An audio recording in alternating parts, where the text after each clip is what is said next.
अशरण शरण या कारण करुण करुणा वरुणालय। कर्तुम अकर्तुम अन्यथा कर्तुम समर्थ,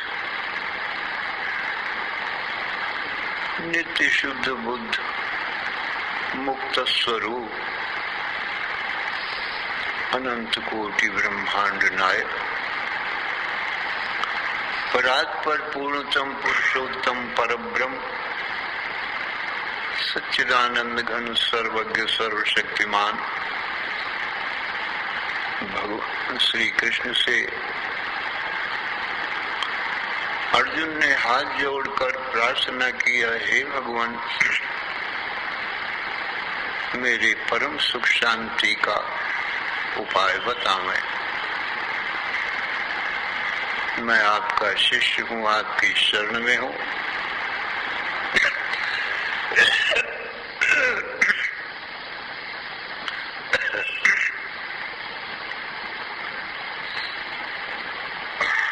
मेरा तन मन बुद्धि प्राण आपके चरणों में अर्पण है।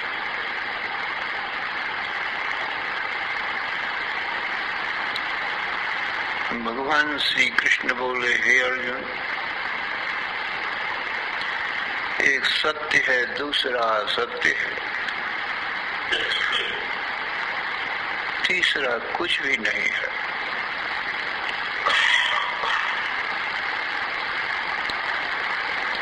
जितना भी देह दृश्य है वह सब असत्य है,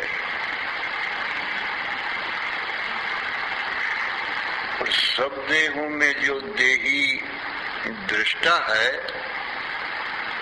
सो सब देहों में एक मैं ही सच्चिदानंद घन ब्रह्म हूँ, इसलिए मैं ही सत्य हूँ।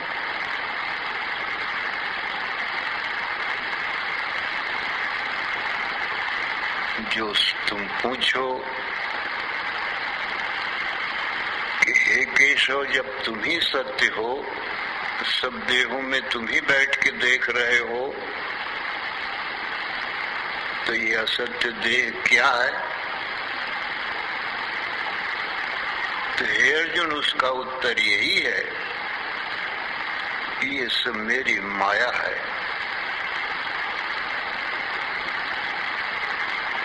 कोई माया सत्य नहीं हुआ करती, मायापति ही सत्य होता है।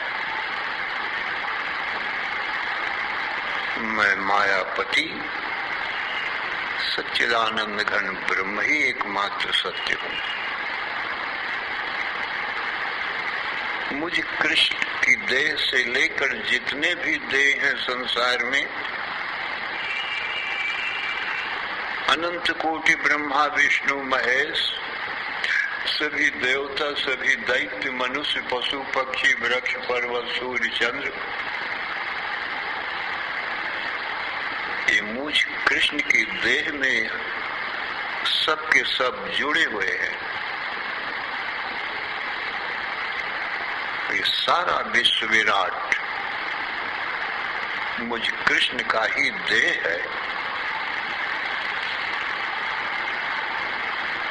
मेरी माया से ही ये मेरा देह दिखाई पड़ता है, वास्तव में नहीं है।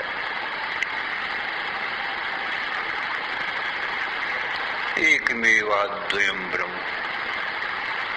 ने नानास्ति किंचन।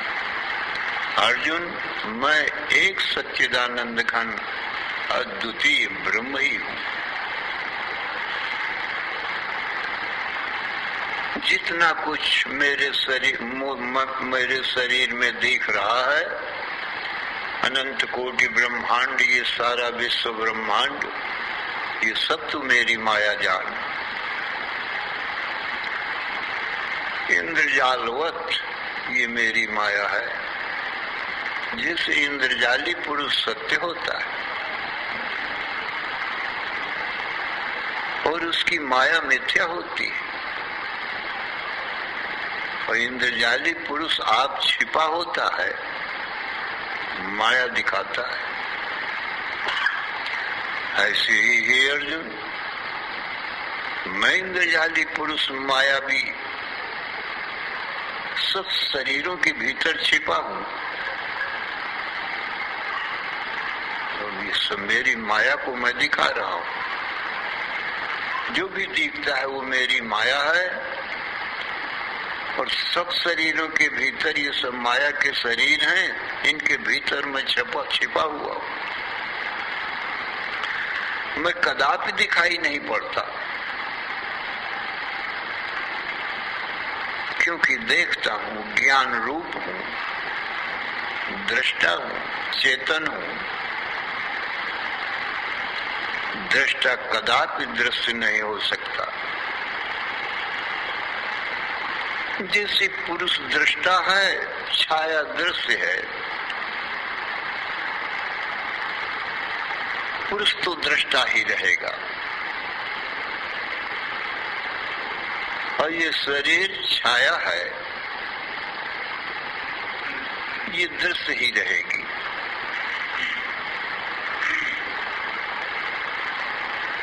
ज्ञान को पुरुष कहते हैं।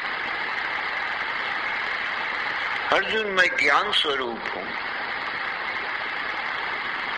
मैं पुरुष हूं, सब शरीरों में पूर्ण हूं, सबके भीतर छिपा बैठा देख रहा हूं। सब मेरी छाया है। जितने शरीर हैं, जागृत के, स्वप्न के और सुसुप्ति, सब मेरी छाया है, मेरे दृश्य हैं। छाया मुझको कैसे देख सके? छाया ज्ञान रूप है। छाया को ज्ञान नहीं है। वो तो अपने आप को भी नहीं देखती, दूसरे को कैसे देखे? परंतु पुरुष तो अपने दृष्टा स्वरूप को भी जानता है कि मैं देखने वाला हूं, अपनी छाया को भी देखता है, और देख करके छाया को सिद्ध करता है कि ये मेरी छाया है। मैं देखने वाला चेतन पुरुष, ज्ञान पुरुष हूं। मैं कभी छाया हो सकता नहीं, मैं दृश्य हो सकता नहीं। हमेशा इंद्रजाली मायावी पुरुष छिपा हुआ देखता ही रहता है। तो मैं सब शरीरों के भीतर छिपा हुआ देखता ही रहता हूं। सब मैं अपनी छाया को ही देख रहा हूं। जितने भी जीव हैं अर्जुन, वो मैं सच्चिदानंद ब्रह्म कृष्ण ही हूं। आप अकेला सब में बैठ के देख रहा हूं, एक अद्वितीय हूं।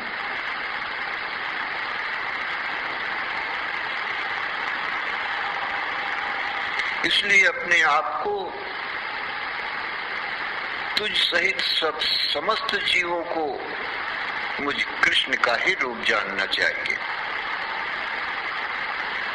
और मुझ कृष्ण के शरीर सहित मेरे कृष्ण शरीर में जितने भी विश्व विराटीय शरीर दिखाई पड़ रहे हैं, ये सब मेरी माया जानना चाहिए, जो छाया के समान दृश्य ही है।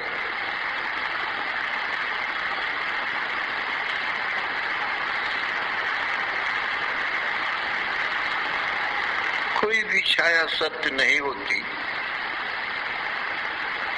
कभी दिखाई पड़ती है, कभी नहीं दिखाई पड़ती। ये शरीर भी सत्य नहीं है, क्योंकि छाया है, माया है। जागृत के शरीर केवल जागृत काल तक ही दिखाई पड़ते हैं। स्वप्न काल में एक भी शरीर नहीं रहता। स्वप्न काल जागृत काल को और जागृत काल में जितने स्त्री पुरुष मनुष्य पशु पक्षी वृक्ष पर्वत सूर्य चंद्र है, इनको खा जाता है। वो काल किसी को छोड़ता नहीं। तो जागृत काल को स्वप्न काल खा जाता है और स्वप्न काल को सुषुप्ति काल खा जाता है।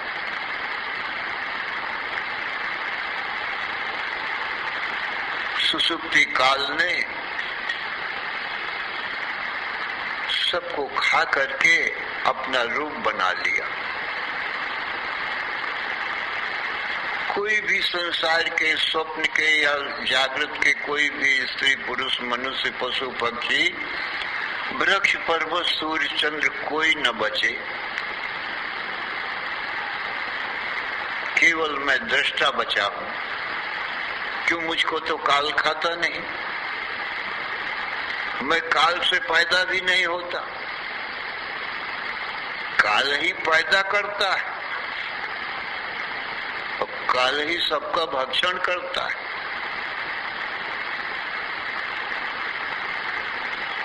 ये काल की सब खेती है, जागृत स्वप्न का संसार। जैसे किसान खेती आप ही पैदा करता है और फिर काट कूट करके आप ही खा भी जाता है। अर्जुन, ये सब काल की खेती है। पर मुझको नहीं छूता काल। अपनी खेती को ही पैदा करता है और खाता है। तो जागृत स्वप्न का संसार जो है यही उसकी खेती है। मैं तो ये काल से भिन्न हूं, इन शरीरों से भिन्न हूं, इसलिए काल तो मुझको स्पर्श भी नहीं करता, छू भी नहीं सकता। सब काल का खेल मैं देखता रहता हूं। पुनः ये काल सुसुप्ति काल फिर स्वप्न रूपी खेती करता है। स्वप्न की खेती जरा भी पौधा है, छोटे हैं, छोटा संसार है, छोटे छोटे पौधे हैं। और जागृत में ये सब बड़े बड़े हो जाते हैं, फलने फूलने लगते हैं।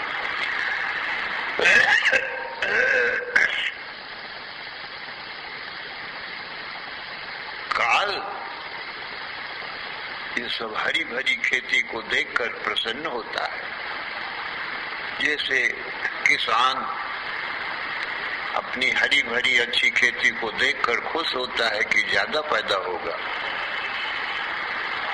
खूब खाऊंगा मैं। ऐसे ही ये काल सब खेती को, सब जागृत स्वप्न के संसार को पीस करके दिन और रात उसकी चक्की है। दिन का और रात का इसी बीच में ये दोनों जांच की चक्की के दो पलड़े हैं। रात दिन के बीच में ये जागृत स्वप्न का ये खेती करता है, उस पर रात दिन में पीस करके खा जाता है। दोनों चक्की के बीच में रात दिवस दो पलड़े, इनके बीच में आ जाएगा ये संसार, कैसे बचेगा? पिस जाएगा। पीस करके ये सबको खाता है, किसी को छोड़ता नहीं।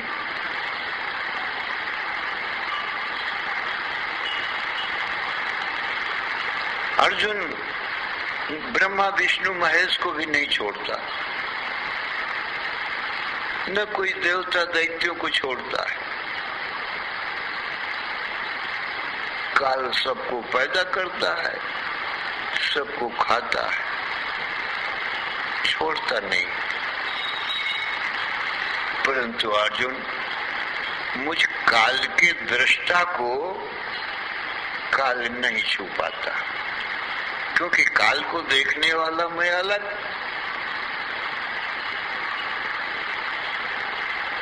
काल के ये जो रात दिन दो पलड़े हैं, दो चाक के वो हैं, उसके भीतर ये संसार आता है, मैं तो आता नहीं। तो अर्जुन, मेरे बिना इसकी चक्की चलती भी नहीं। बीच में जो कील है जिसमें ये दोनों चक्के घूम रहे हैं, वो मैं ही रहता हूं, क्योंकि मेरे बिना ये दिन रात रूपी चक्की चल नहीं सकती और जागृत स्वप्न का संसार पीसा नहीं जा सकता।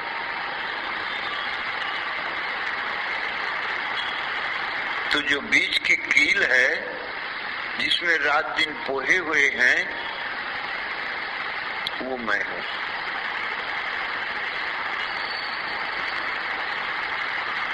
कबीर साहब का एक दोहा है, चलती चक्की देख के दिया कबीरा रोए, दो पाटन के बीच में साबित बचा न कोए। जिस दिन रात की चक्की देख करके कबीरा रोने लगा कि संसार में कोई न बचेगा, न जागृत का संसार न स्वप्न का संसार। रुदन पिता को देखकर हंसा कमाल ठठाए, कीली में जो लग रहे हो ताई काल न खाए। पिता का रुदन देख करके, उनका बेटा था कमाल, कबीर का लड़का एक था कमाल, उसका नाम था। वो हंसने लगा। पिता ने कहा, बेटा क्यों हंसते हो? कहा, इसलिए हंसता हूं कि जिसके आधार पर ये रात दिन रूपी चक्की चल रही है, संसार पीसा जा रहा है, कोई भी गेहूं जौ चना यदि कील के ऊपर लग रहे, वो आएगा नहीं चक्के के बीच में, वो कील में है, तो कैसे पिस जाएगा? तो कील तो सच्चिदानंद घन ब्रह्म राम है, उसमें जो लग रहेगा उसको पकड़ लेगा, वो ऊपर ही रहेगा, कील के ऊपर ही रहेगा। कोई दाना डाला जाता है, कोई ऊपर कील में रुक गया तो वो पहुंचेगा नहीं चक्की के भीतर, कील में रुक गया। तो जो राम है वो तो कील है, उसमें जो रुक गया उसको जो पकड़ लिया, वो चक्की के भीतर नहीं पहुंचता, उसको काल नहीं खा सकता।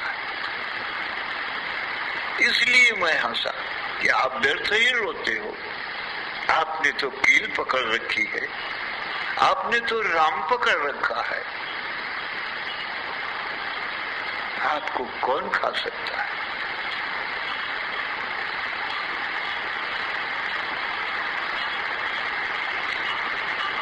कील को तो चक्की पीस नहीं सकती ना, उसके आश्रित चल रही है, बिना कील की चक्की चलेगी नहीं। तो ब्रह्म तो कील है, उसके आश्रित ही ये सब संसार चक्री चल रही है, क्योंकि प्रेरक वही है। बिना उस चेतन की प्रेरणा ये चक्की चल सकती ही नहीं।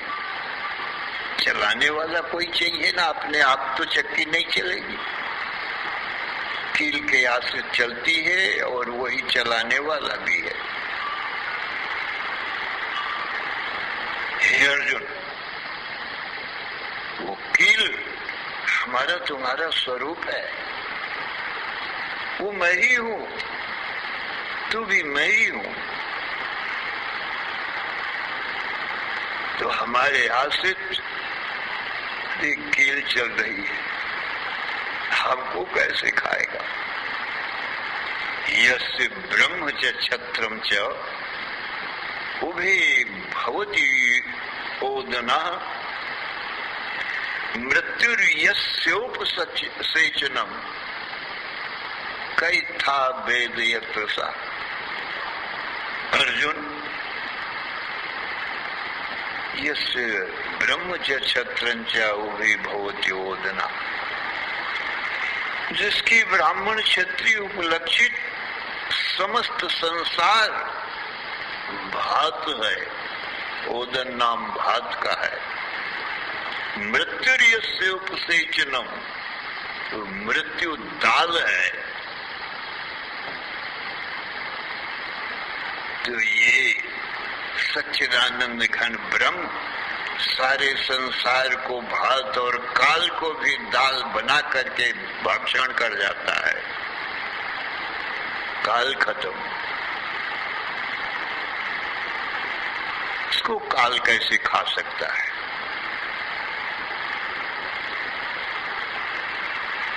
यस्य ब्रह्म च क्षत्रं च उभे भवति ओदना। और मृत्यु कहा यस्य उपसेचनम, मृत्यु उसकी भात में सानने के लिए दाल चाहिए ना, काल को ही उसने दाल बनाया है, सान के खा जाता है। वो ब्रह्म तत्व है, उसी में सब लीन हो जाते हैं। सारे देश, सारे काल और सारी वस्तुएं, वही आप शेष रह जाता है। तत्वमसि अर्जुन, वही तेरा स्वरूप है, वही मेरा स्वरूप, सब जीवों का वही स्वरूप है।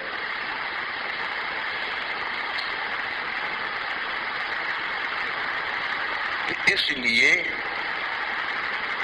नित्यो नित्यानाम चेतनश्चेतनानाम एको बहूनाम यो विदधाति कामान। अर्जुन, जो नित्यों का नित्य है, ये काल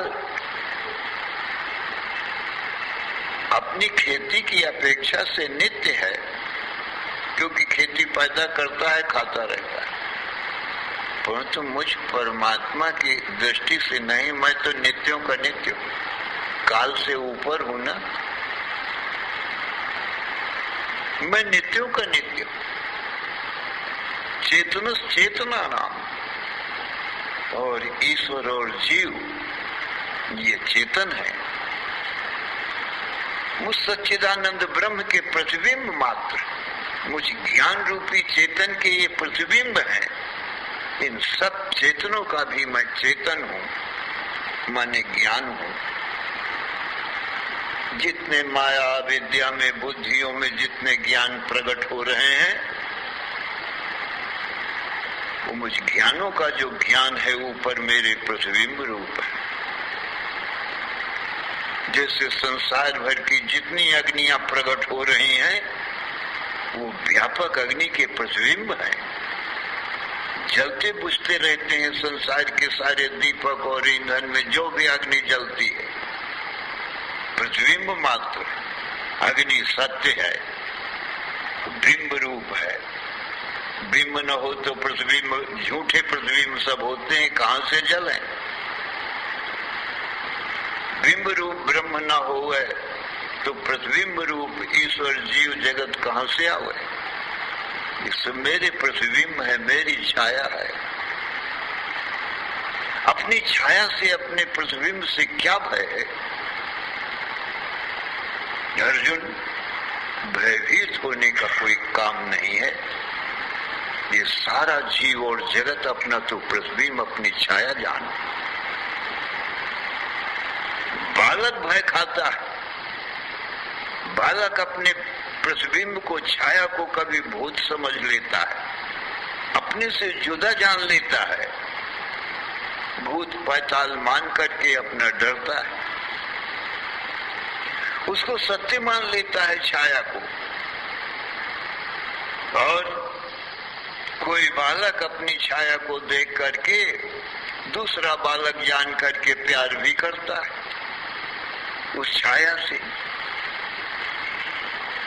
अब भयभीत भी होता है, उसी छाया से दूसरी मान लिया, सच्ची मान लिया, अपनी छाया को सच्ची मान बैठा। अर्जुन, ये बाल लीला है। मैंने भी बाल लीला ऐसी किया है। मैं राम अवतार में था तब भी ऐसी बाल लीला किया है कि अपनी छाया को सत्य जानकर कभी उससे प्यार करता और कभी उससे डरता। नहीं तो छाया को सत्य नहीं माने, अपनी झूठी छाया माने, तो क्या प्यार करना है छाया से और क्या डरना है। तो अर्जुन, मैंने ये बाल लीला माने अज्ञानियों की लीला। समझदार होता है तो अपनी छाया को देखकर न भयभीत होता है न प्रीति करता है। ऐसा जान अर्जुन, बाल लीला में मैंने भी ऐसा किया था, राम अवतार में भी और कृष्ण अवतार में भी। रूप रास नृप अजिर बिहारी, नाचहि निज प्रतिबिंब निहारी। रूप की राशि, माया की सारी कारीगरी, सारी सुंदरता राम में है और कृष्ण में है। 100 पैसे में 1 पैसे भर सुंदरता माया ने सारे संसार को बनाया है, 1 पैसे की सुंदरता से। और रामकृष्ण के शरीरों में 99 पैसे की सुंदरता पूरी इनमें बनाई है। इसलिए संसार भर के जीव रामकृष्ण को देख करके अवश्य ही मोहित हो जाएंगे, शरीर को ही देख के, क्योंकि ऐसे सुंदर मैंने बनाया है रामकृष्ण के शरीरों को। बिना मोहित हुए रह सकता नहीं, चाहे कोई पशु हो, पक्षी हो, सिंह हो, व्याघ्र हो, और कोई शत्रु भी हो तो भी। इतने सुंदर रामकृष्ण के शरीरों को बनाया है। तो राम अपने ही सुंदरता को छाया के रूप में देख करके आप ही मोहित हो रहे हैं। इतने सुंदर शरीर, अपनी छाया को देखकर आप ही मोहित हो, फिर जीवों को क्या दशा, जो राम ही मोहित हो रहे हैं। इतने सुंदर राम के शरीर हैं। रूप रास नृप अजिर बिहारी, नाचहि निज प्रतिबिंब निहारी। अपने प्रतिबिंब को दूसरे बालक जानकर खुश हो गए और नाचने लगे।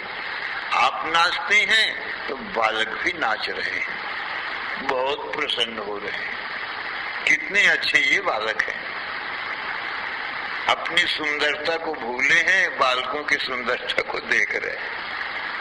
ये नहीं जानते कि मेरी ही छाया है, ये सब सुंदरताओं की सुंदरता मैं आप अकेला हूं। क्योंकि छाया में जो सुंदरता है मुझे एक की ही है ना, थोड़ी थोड़ी सी।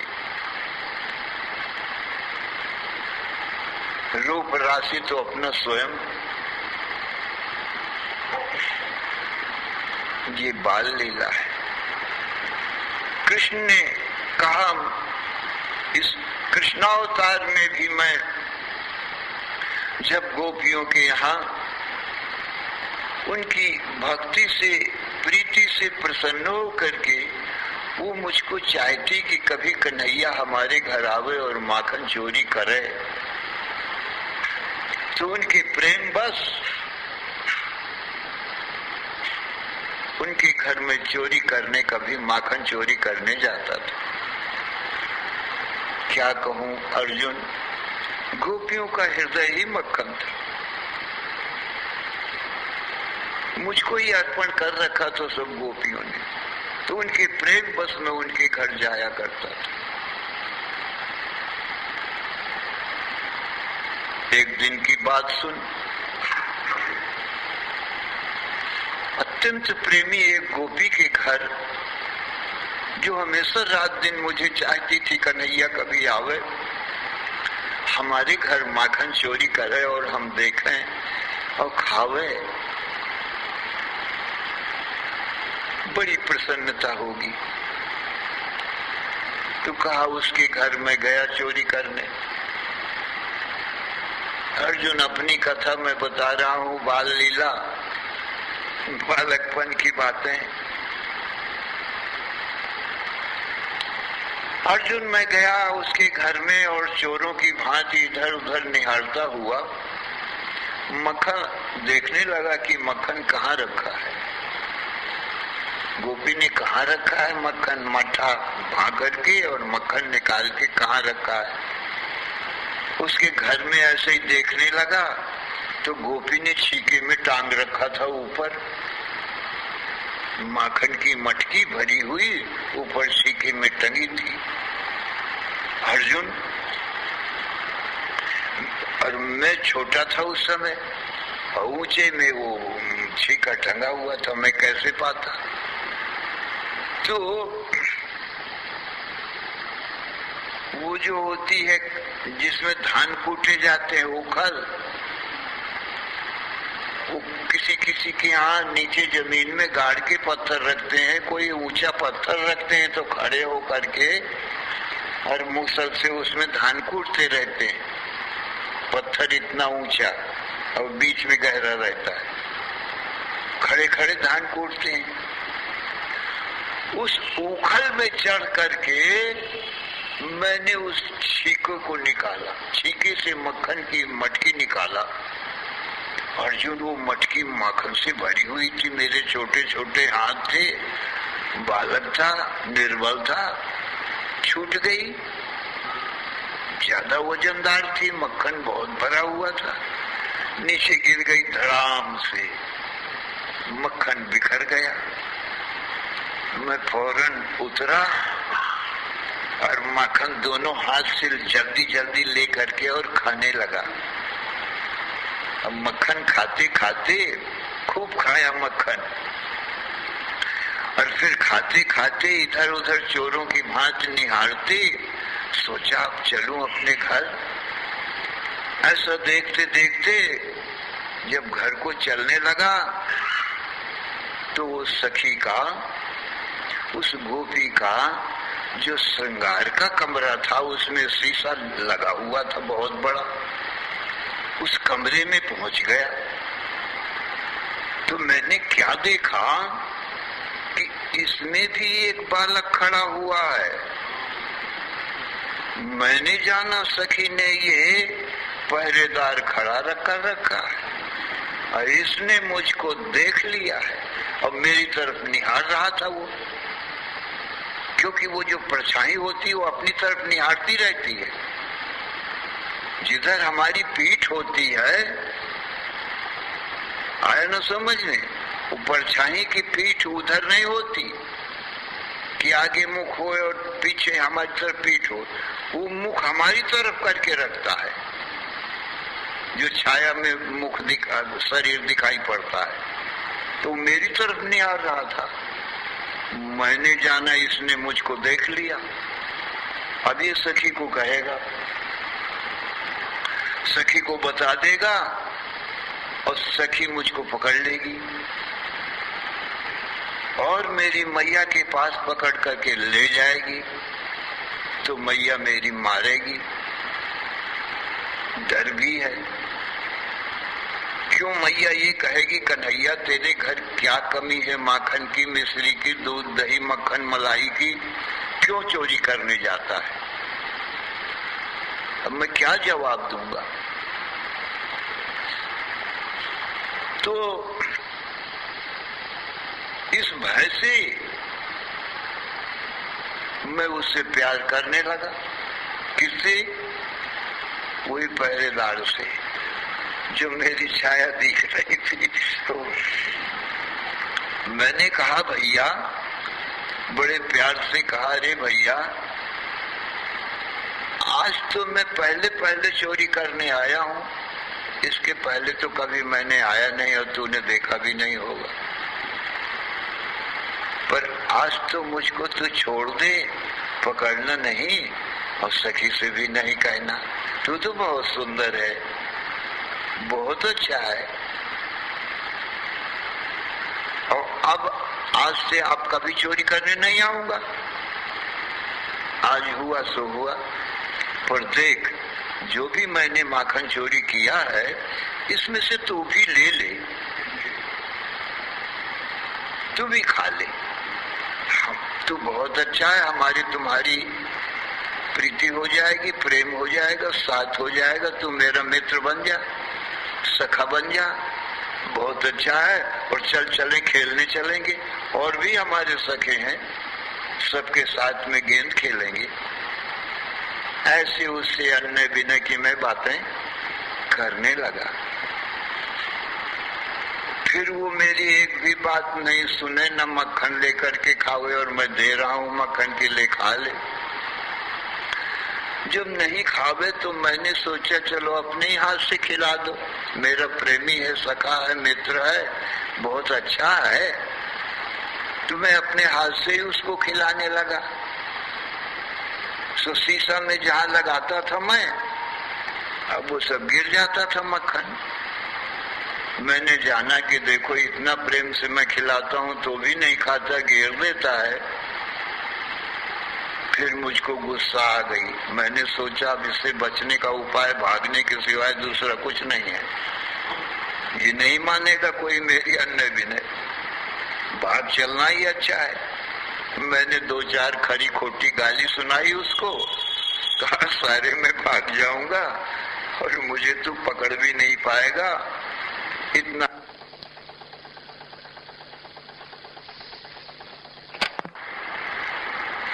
और उससे कभी भूत समझ के डरे और कभी अच्छा समझ के प्रेम करे, दूसरा जान के।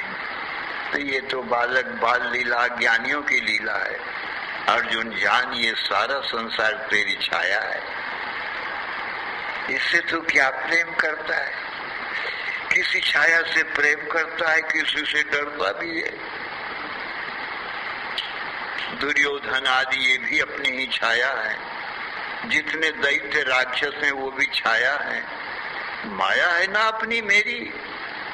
सब देवता दैत्य मनुष्य पशु पक्षी सिंह व्याघ्र सब अपनी छाया है।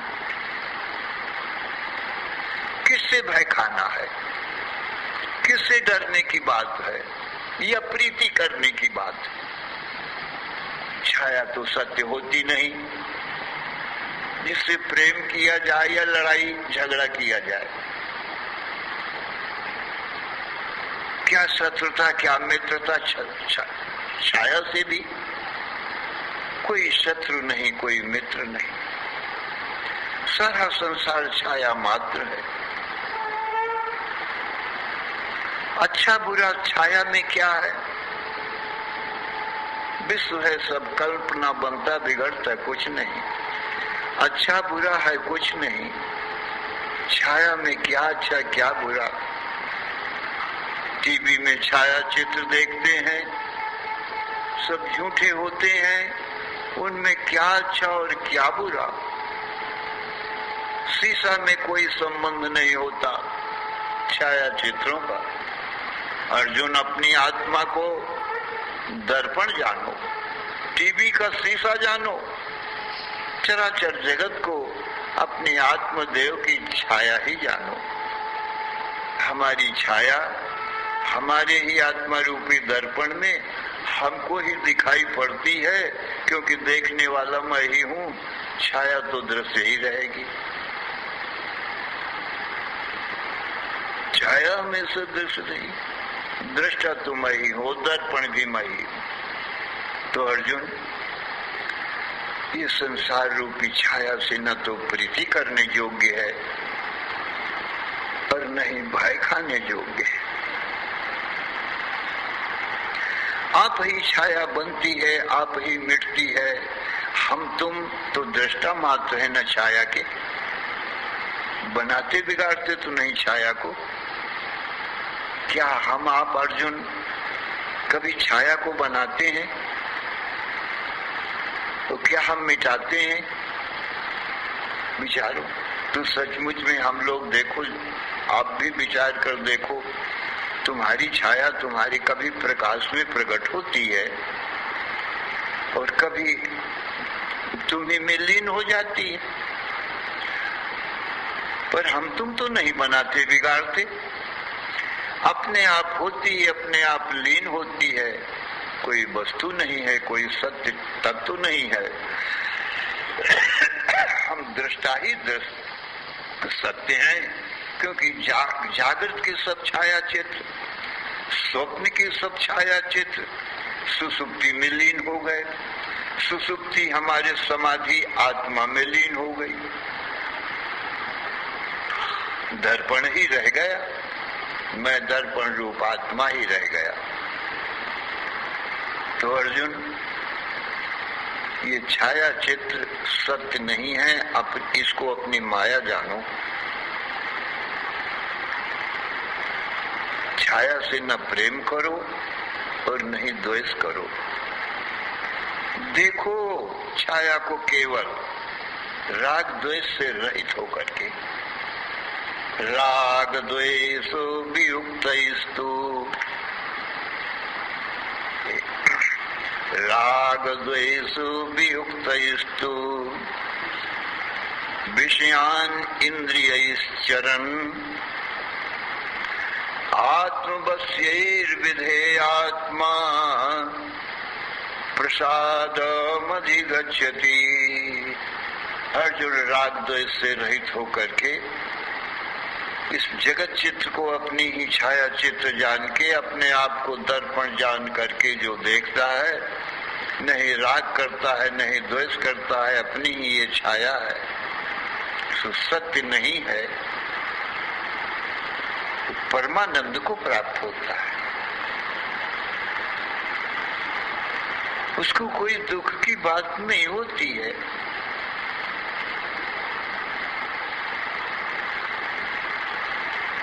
क्योंकि मैं ही सत्य हूँ, मेरी छाया तो अपने आप प्रकट होती है, अपने आप मुझ में ही लीन होती है। तो अर्जुन, मेरी माया मुझसे ही प्रकट होती है और मुझ में ही लीन होती है। तीसरा है कौन? मैं और मेरी माया के सिवाय। तो जितना दृष्टा सच्चित आनंद स्वरूप जितने जीव हैं वो मैं हूँ। से सब जागृत स्वप्न सुसुप्ति वेष्टि समष्टि सब मेरी माया है, छाया है। तो अपनी छाया अपने से जुदा नहीं। किससे भय का काम है? किससे मृत्यु का डर है? छाया भी कहीं पुरुष को मारती है, आप ही प्रकट होती है, आप ही लीन होती है। पुरुष का तो कुछ बनाती बिगाड़ती नहीं, उल्टी पुरुष के आश्रित ही प्रकट होती। पुरुष न हो तो कहाँ से प्रकट हो? अब पुरुष की परवश रहती है। पुरुष चलेगा तो छाया पीछे पीछे अपने आप जबरदस्ती चली जाएगी।